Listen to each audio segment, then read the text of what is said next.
मैं विजयपाल साक और आप देख रहे हैं बीटी सच। हम इस वक्त मौजूद हैं एटा के अतरंजी खेड़ा पर और ये एटा की सीमा में है और कासगंज की सीमा के उस पार है।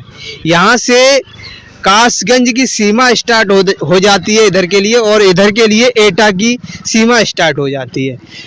आखिर ये क्या है, इसकी पूरी जानकारी हम आप लोगों को बताएंगे और वीडियो को एंड तक देखना है। ये जो आप देख रहे हैं इसी को अतरंजी खेड़ा के नाम से जाना जाता है। जरा कैमरामैन फोकस कीजिएगा, जरा उधर भी दिखाइए। और वहाँ पर एक बोर्ड लगा हुआ है, उस पर लिखा हुआ है बौद्ध पर्यटन स्थल। और यहाँ पर इधर देख सकते हैं ये मजार बनी हुई है। यहाँ पर कुछ लोग जो है अपनी आस्था लेकर आते हैं। तो चलिए हम आपको उस जगह को भी दिखाएंगे जहां पर खुदाई के दौरान बुद्ध के अवशेष मिले थे। चलिए हम कुछ जानकारी आपको और शेयर करना चाहते हैं। सर क्या नाम हुआ है? पंकज लोधी। पंकज लोधी, आप यहाँ क्या करने आए? घूमने आए। ये लोग घूम रहे हैं। हाँ सर, क्या नाम है? अजय नाम है मेरा। सर यहाँ के बारे में कुछ जानते हैं? लोग देखने आते हैं, यहाँ पर बढ़िया व्यू आता है। मतलब कि ये प्रसिद्ध जगह है। प्रसिद्ध जगह है। हाँ, यहाँ पर ये प्रसिद्ध जगह है। यहाँ पर लोग काफी दूर से आते हैं। इसके बारे में आप घूमने आते हैं, यहाँ अच्छा लगता है। कुछ लोग उधर भी एंजॉय कर रहे हैं कट्टा गाड़ी में। हाँ, आप भी यहाँ एंजॉय करने आए? हाँ, हम यहाँ पर एंजॉय करने आए हैं। क्या वीडियो बनाने आए हैं? हाँ हाँ, देखिए यहाँ वीडियो भी बनाया जाता है। कुछ लोग यहाँ पर एंजॉय करने आते हैं और कुछ लोग यहाँ पर ऐतिहासिक चीज ढूंढने आते हैं, जैसे कि हम आए हुए हैं। देखिए ये लोग आज के दिन कौन सा टोपी लगाए हुए हैं? हाँ जी, मेरा नाम गिरजेश राजपूत है और हम लोग आज टोली लगाए हुए हैं। हम लोग आए खेलने, बड़ा अच्छा लगता है। यहाँ पे सीन अच्छे आते हैं, फोटो खींचेंगे, मस्ती काटेंगे यहाँ पर। अच्छा अच्छा, बहुत अच्छा। देखिए ये जो टीला है यही एक प्रसिद्ध टीला है। आज भारत में इस टीले को खोजा जा रहा है। यहाँ पर विदेश से भी लोग आते हैं और विदेशी लोग जब आते हैं तो यहाँ का स्थिति देखते हैं। यहाँ पर कोई रुकने का व्यवस्था नहीं है, खाने पीने का व्यवस्था नहीं है। तो इस वजह से यहाँ से लोग जो आते हैं वो बहुत गलत फील करते हैं। ये जल्द ही कुछ परिवर्तन आने वाला है और आप देख रहे हैं कि बुद्ध की विचारधारा जो है बहुत तेजी से बढ़ रही है। जैसा जैसा कि आप जानते हैं, जब ओबीसी के लोगों को पता चला है कि ये देश पहले बुद्धमय था, परंतु कुछ समय बाद इसमें जाति व्यवस्था आई और इस देश में मनुवाद व्यवस्था आई है। परंतु अब जो है जैसे जैसे लोगों को पता चल रहा है कि इस देश में ये देश जो था वो बुद्धमय था, इसको कैसे नष्ट किया गया है ये इतिहास में हम आपको बताएंगे। तो चलिए पहले आपको वो चीज़ दिखाते हैं जहां हम घूमने आए हैं। इस वक्त हम ऊपर हैं अतरंजी खेड़ा पर और यहाँ पर देख सकते हैं ये जो यहाँ खुदाई के दौरान यहाँ अवशेष मिले थे, वो अवशेष एक कॉलेज में रखे हुए हैं और प्रोफेसर अब्दुल फजल ने आईने अकबरी में अतरंजी खेड़ा का जिक्र किया है। अतरंजी खेड़ा कन्नौज सरकार के एक महल के रूप में किया है। यहाँ 1962 में परीक्षणात्मक खुदाई हुई थी। यहाँ एक प्रागैतिहासिक सांस्कृतिक स्थल की खोज की गई है। आपने देखा उधर बोर्ड लगा हुआ था बौद्ध तीर्थ स्थल। ये बौद्धों का तीर्थ स्थल है। यहाँ की हम आपको तस्वीरें दिखाना चाहते हैं कि यहाँ पर आखिर ये जो ईंटें हैं वो किस तरीके की बनी हुई हैं। जरा कैमरामैन फोकस कीजिए। ये ईंट आप देख रहे हैं, ये इतना बड़ा ईंट है। ये मौर्य काल के समय ऐसी ईंटें बनाई जाती थी और इधर ये खंडर पड़ा हुआ है।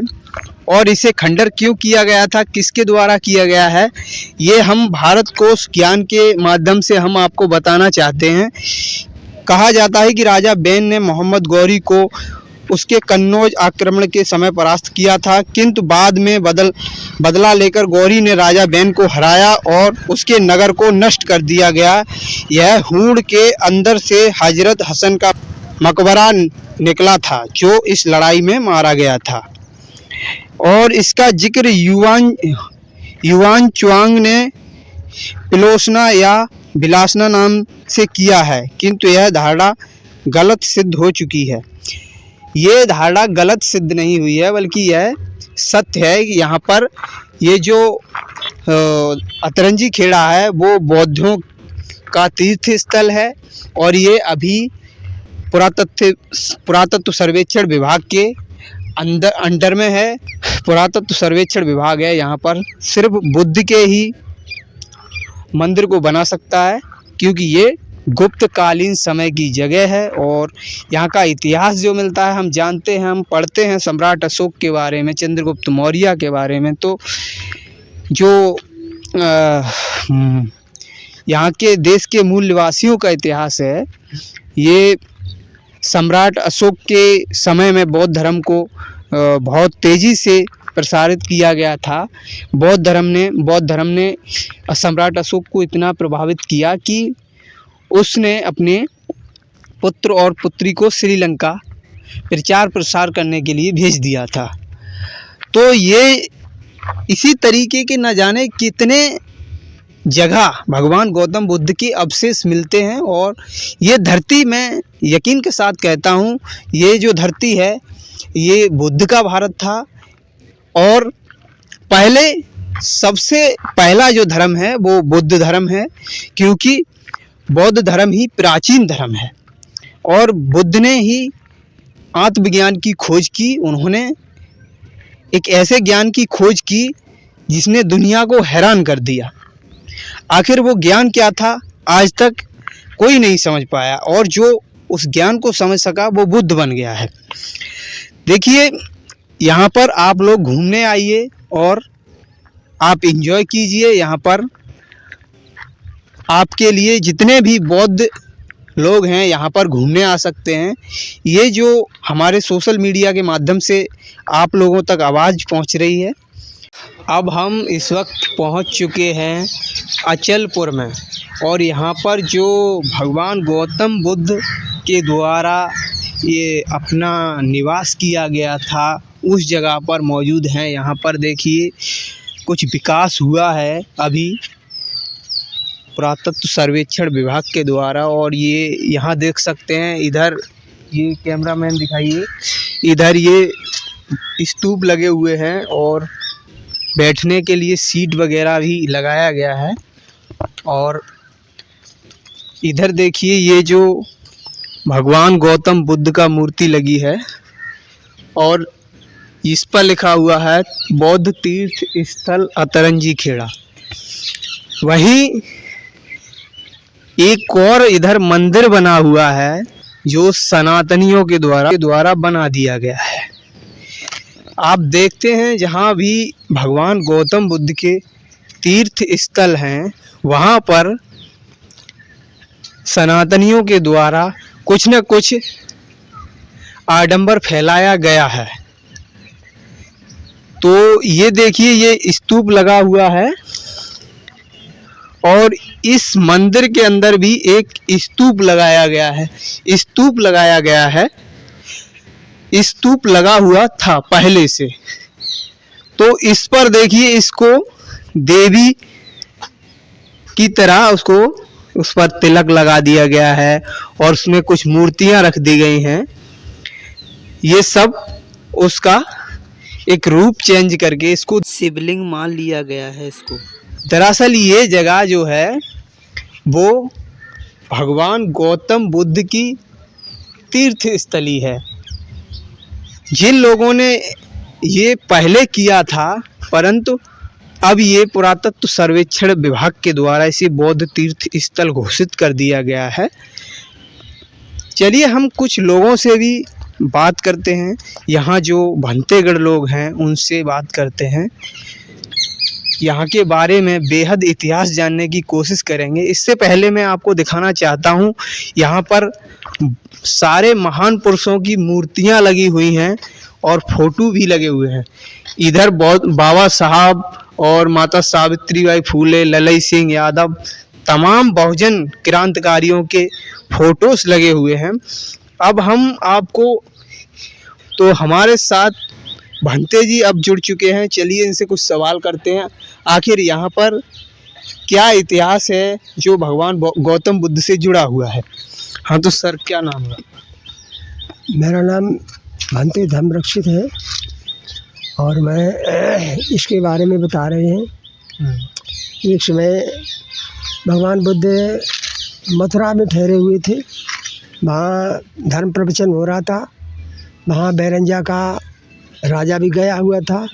उसने भगवान के जब प्रवचन सुने तो बड़ा प्रभावित हुआ और उसने जो है भगवान से कहा कि भगवान एक वर्षावास हमारे यहाँ भी आप करें।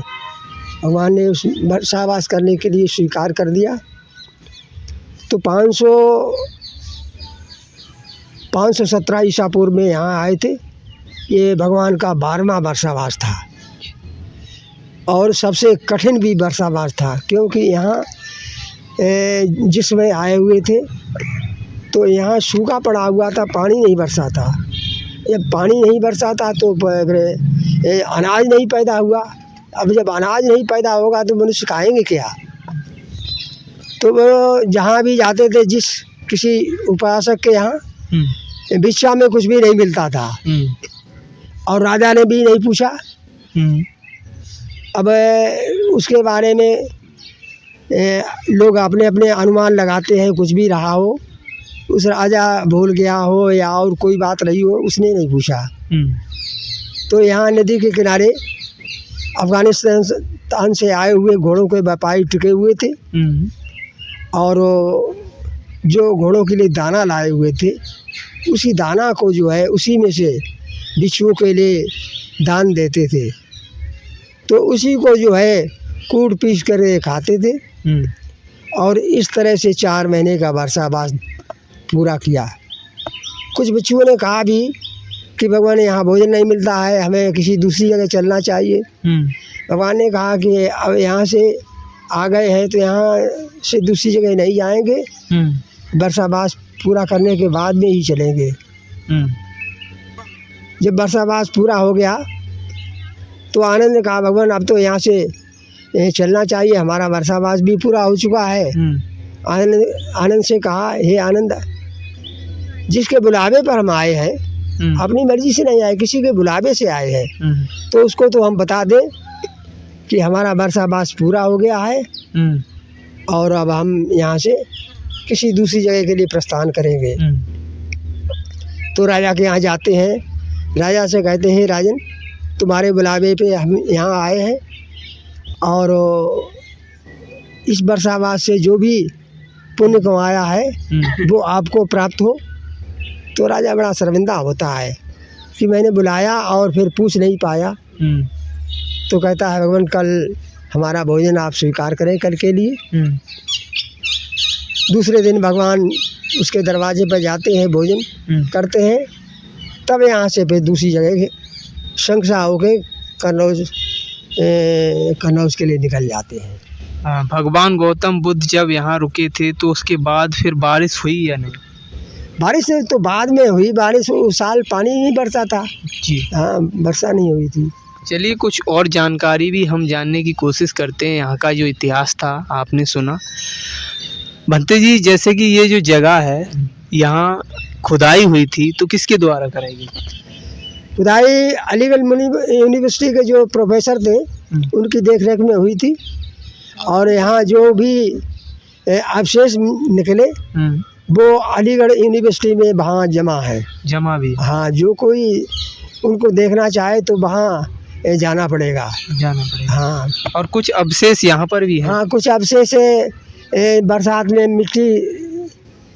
मिट्टी जब धुल जाती है तो उसको टूटे फूटे कुछ अवशेष यहाँ भी इकट्ठे कर रखे हैं, वो यहाँ रखे हुए हैं।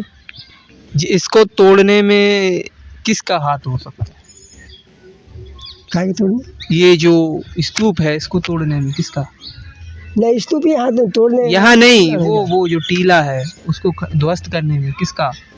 अरे 500 ईसा पूर्व की बात है, भगवान बुद्ध के समय में, और तब से जाने कितने राजाओं का राज रहा होगा। और कितने बार नगर बसा होगा और उजड़ा होगा। उसमें एक कहानी इस तरह से भी चलती है, कन्नौज के राजा के शासन में ये स्थान आता है यहाँ का। तो बेन राजा जो थे वे उनका यहाँ किला बना हुआ था। बैन राजा जो थे बौद्ध धर्म को फॉलो करते थे। हाँ, बेन राजा जो है बौद्ध धर्म को मानने वाले थे। और जब मुसलमानों का आक्रमण हुआ था तो यहाँ पर यहाँ के सिपाहियों से और मुसलमान राजा के सिपाहियों के साथ युद्ध हुआ। उसमें उनके साथ में एक मुल्ला और आया हुआ था। वो अपने राजा की जीत की कामना के लिए नमाज अदा कर रहा था। जब युद्ध समाप्त हुआ तो लोगों ने उसको देखा नमाज पढ़ते हुए, तो उसकी हत्या कर दी थी। जब युद्ध बंद हो गया उसने, तो वहाँ जब उनकी तलाश की गई तो मुल्ला नहीं मिला। और जब मुल्ला नहीं मिला, उसकी लाश जब मिली तो उस मुसलमान राजा ने जो है कत्लेआम का हुक्म दे दिया था जी। तो यहाँ की जो भी मिला, सैनिक या प्रजा का कोई भी आदमी, उसका कत्लेआम करवा दिया था। इसीलिए इसका नाम जो है अतरंजी खेड़ा लोग कहने लगे। कुछ लोग बोलते हैं कि इस देश में पुष्यमित्र शुंग ब्राह्मण ने बौद्धों के सारे स्थलों को ध्वस्त किया था। नहीं, पुष्यमित्र शुंग उसने जो है साकेत नगर जो था वहाँ अपनी राजधानी बनाई थी। और मौर्यों को राजधानी तो पटना में थी, पाटलिपुत्र में, जिसे कहते हैं पाटलिपुत्र। और पटना भी, अब तो पटना कहा जाता है। तो वहाँ राजधानी थी और वहाँ उसने भी जो है कत्लेआम कराया था। बौद्ध भिक्षुओं के सर कटवा दिए थे। तब उसको बड़ा डर लगा, उन्हें कि अगर कहीं शाक्यों मौर्यों में कोई शक्तिशाली हो गया तो हम यहाँ मारे जाएंगे। इसलिए वो साकेत नगर उसने अपनी राजधानी बनाई है, जिसको आजकल अयोध्या कहते हैं। इससे पहले अयोध्या में कभी किसी राजा की राजधानी नहीं रही। साकेत नगर जो है कौशल देश की राजधानी श्रावस्ती थी। राहुल संकीर्तन अपनी बोलगा से गंगा किताब में लिखते हैं कि ब्राह्मण विदेशी है, ब्राह्मण विदेश से आया है। कि क्या ये सच है? पुष्यमित्र शुंग जो है चीन के शुंग प्रांत का रहने वाला था और वहाँ ब्राह्मण नहीं थे। यहाँ जो भी आया है वो अपने या तो ब्राह्मण बन गया या क्षत्रिय बन गया जी। क्योंकि यहाँ तो पुष्यमित्र शुंग जो है वो चीन से आया हुआ था, ब्राह्मण तो वहाँ है ही नहीं। मगर यहाँ देखा कि ब्राह्मणों का सम्मान ज़्यादा हो रहा है, वो लिहाजा ब्राह्मण बन गया। बौद्ध धर्म से पहले किस धर्म के लोग रहते थे भारत में? उससे पहले तो जो भगवान बुद्ध के काल से जो है सब बुद्ध के धर्म को मानने वाले थे यहाँ। उससे पहले किस धर्म को माना? उससे पहले यहाँ समन धर्म था। समन धर्म सनातन ही धर्म तो कुछ लोग बोल रहे हैं कि सनातन धर्म प्राचीन धर्म है। सनातन भैया धर्म ये नहीं है। सनातन का मतलब होता है हमेशा से चला आया जी। तो ये हिंदू धर्म तो किसी व्यक्ति ने बनाया। ये संप्रदाय जो है किसी व्यक्ति ने बनाए हैं। ये हिंदू धर्म है, मुस्लिम धर्म है, सिख धर्म है और ईसाई धर्म है। सारे के धर्म जो है मनुष्यों के द्वारा बनाए हुए हैं। और सनातन कहते हैं जो सदा से होता चला आया है, उसी को सनातन कहते हैं। सनातन शब्द को ये बोल रहे हैं कि सनातन धर्म ही बौद्ध धर्म है, ऐसा स्वामी प्रसाद मौर्य जी कहते हैं। एस धम्मो सनातनो, वो ये कहते हैं सनातन ही बौद्ध धर्म है और ये सबसे प्राचीन धर्म है। क्या आपको लगता है सनातन धर्म ही बौद्ध धर्म? बौद्ध धर्म को सनातन धर्म इसलिए कह सकते हैं कि तथागत बुद्ध ने प्रकृति से जो सीखा है, प्रकृति से जो अध्ययन किया है, उसी को लोगों को बताया। जैसा प्रकृति का स्वभाव है, प्रकृति का धर्म है, उसी को बताया। तो इसलिए इसको सनातन धर्म कह सकते हैं। आपका क्या नाम? मेरा नाम है अमोद कुमार पटेल, पटेल। जिला सिवान से, बिहार से। बिहार से। यहाँ पर आप क्या करते हैं? हम यहाँ पे धम्म दीक्षा के लिए आया हूँ, चीबर धारण करने के लिए, भिक्षुक बनने के लिए। भिक्षु बन जी, तो मैं यहाँ पे भिक्षु बन के आप देश को क्या करना चाहते हैं? हम कुछ बुद्ध के विचारों को समाज में रखना चाहते हैं, समाज को आगे लाना चाहते हैं। समाज को आगे बढ़ाना जी, चाहते हैं। जागरूकता लाना चाहते हैं, अपने अपने धर्म के विषय में, अपने इतिहास के विषय में जाने। भारत एक भारतीय राष्ट्र महापुरुषों का यानी ऐतिहासिक हमारा ये विचारधारा है बुद्ध का। कुछ लोग ये बोलते हैं हिंदू राष्ट्र बनेगा देश, तो हिंदू राष्ट्र बन पाएगा देश या नहीं? बनाने के लिए तो ज़बरदस्ती कुछ भी बना सकते हो, लेकिन नियम के अनुकूल, सत्य के अनुकूल देखा जाए तो ये कभी बौद्ध राष्ट्र देश रहेगा, बौद्ध के विचार पे चलेगा। बौद्ध से ही पूरा देश का पहचान है, इतिहास हमारा गवाह है। हमने इतिहास, हिस्ट्री गवाह है, पूरा देश समर्थन कर रहा है, विश्व भी समर्थन कर रहा है, इसमें सच्चाई भी है। एक बात और है बंते जी, जो इस देश के बहुत संख्यक लोग हैं, भगवान बुद्ध ने कहा था बहुजन हिताय बहुजन सुखाय, तो आखिर बहुजन शब्द जो है वो किन लोगों से जुड़ा हुआ है? बहुजन यहाँ के जो मूल निवासी थे, यहाँ के रहने वाले, जो मुख्य रूप से यहाँ के रहने वाले थे, उन्हीं के लिए बहुजन शब्द का प्रयोग किया गया है। कौन है मूल निवासी? यहाँ के जो बैकवर्ड में आते हैं, पिछड़े वर्ग में आते हैं, और ओबीसी, एससी, ओबीसी, ये लोग मूल निवासी हैं। हाँ, सब मूल निवासी। तो जैसा कि इनके द्वारा आप लोगों को मिला सुनने के लिए कि SC ST OBC माइनॉरिटी इस देश के मूल निवासी हैं और इस देश के बुद्ध हैं, प्राचीन समय के बौद्ध धर्म को मानने वाले लोग हैं। और अगर आपको कभी भी मौका मिलता है तो इस जगह पर घूमने आइए और यहाँ देखिए और अपनी विरासत को देखिए। जो व्यक्ति अपने खेत को नहीं देखता है, उसका खेत नहीं रह जाता है, वो दूसरे का खेत बन जाता है। तो अपनी विरासत को बचाइए और इस देश के SC ST OBC के लोग अपनी संस्कृति को बचाने के लिए वहाँ जाइए, देखिए, घूमिए और बुद्ध का एक शरण है, संघम शरणम गच्छामि, उस शरण को अपनाइए और दुनिया को संगठित कीजिए।